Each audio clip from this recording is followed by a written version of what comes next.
Hi to all అండి. ఈరోజు మీ person యొక్క లేట్ నైట్ థాట్స్ అయితే ఏ విధంగా ఉన్నాయో చూద్దామండి.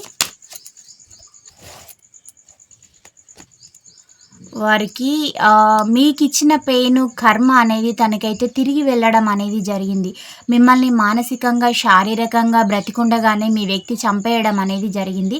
దానివల్ల ఈ పర్సన్ కూడా చాలా బర్డెన్ లైఫ్ అనేది లీడ్ చేస్తూ ఉన్నారు. అంటే మీకెంత పెయిన్ అనేది ఇచ్చారో ఆ పర్సన్ కూడా తిరిగి అంత పెయిన్ అనేది పొందుతూ ఉన్నారు. తను ఎట్ ప్రెజెంట్ ఎక్కడైతే ఉన్నారో అక్కడ.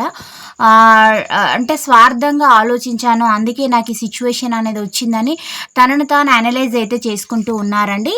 మీతోటి రీయూనియన్ కావాలి, త్వరలోనే మిమ్మల్ని చేరుకోవాలని మీ పర్సన్ అయితే థింకింగ్ అయితే చేస్తూ ఉన్నారు. 8 ఆఫ్ ఫ్యాన్స్ ఎనర్జీ వచ్చింది. 6 ఆఫ్ స్వార్డ్స్ ఎనర్జీ. మిమ్మల్ని బాధ పెట్టి తన లైఫ్లో నుంచి లెట్ గో చేసిన ప్రతి మూమెంట్ తను ఇప్పుడైతే థింకింగ్ అయితే చేస్తూ ఉన్నారు. మిమ్మల్ని రీచ్ కావాలని అయితే అనుకుంటున్నారు. మీతోటి సెలబ్రేషన్ అనేది చేసుకోవాలనుకుంటూ ఉన్నారండి. ఈ ఎనర్జీస్ రెజనేట్ అయిన వాళ్ళే రిసీవ్ అయితే చేసుకోండి, పాజిటివిటీని క్లైమ్ చేసుకోండి. Please do subscribe. Thank you for watching. Next వీడియోలో కలుసుకుందాం. బాయ్, సీ యూ అండి.